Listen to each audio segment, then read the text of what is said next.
Question 10 from exercise 4D.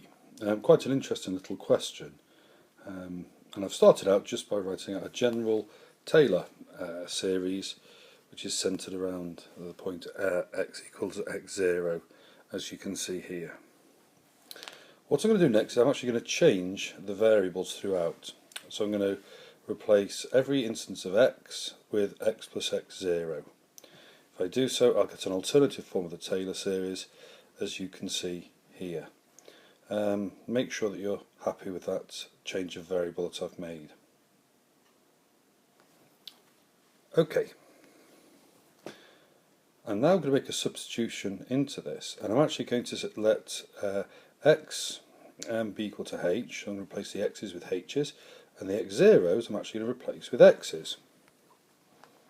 If I do so carefully throughout, you'll see that I will get this expansion here.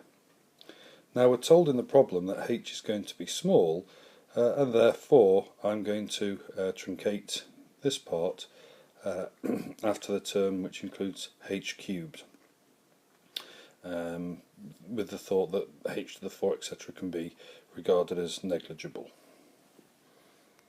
Another quick substitution. This time I'm going to let x equal minus h and x0 equal x, and put them back into my line as indicated from the arrow, and that will give me this line here. Okay, and I'll label them up 1 and 2.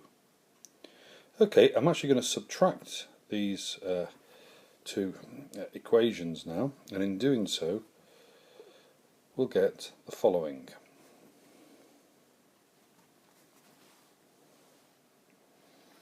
Okay, now if you look at what the textbook suggests, you'll see that we're certainly heading now in the right direction. I'll go on to a new side and just repeat the last line I wrote down, and we're now going to do a little bit of manipulation here. So first of all, divide throughout by 2h, and that will give me the following. I'm now going to make f dash of x the subject, and I have this line here. Again, just refer to the textbook and you'll see that what I have is very, very similar now to what was suggested there. And essentially we've got to find the error that we get when we use x equal to a for f dash of x equals f of x plus h minus f of x minus h over 2h. So I'm going to substitute that in, like shown.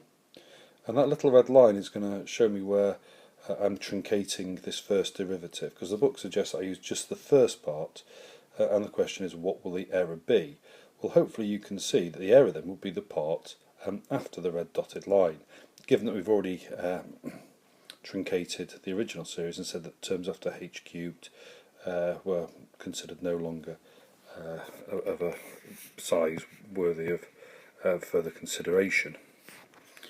And so we can now say the first part is the approximate first derivative, and the part after the red line is the approximate error incurred by truncating at this point.